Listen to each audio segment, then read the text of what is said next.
News 6. Kabalang Presbyterian Jongkari India kan pelong ya kajing sengba ke basau penrio Biennial General Assembly ha mulai putmuri Presbyterian Church.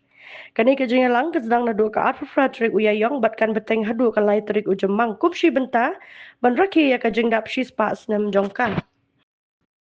The General Assembly of the Presbyterian Church of India and the host church, the Putmuri Presbyterian Church, to welcome you all.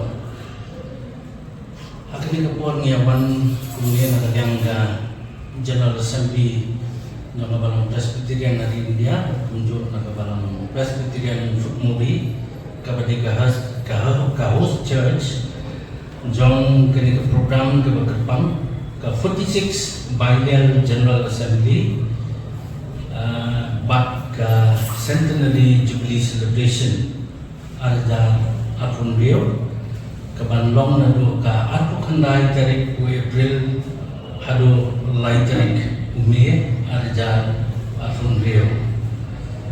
So it gives me immense joy to express words of gratitude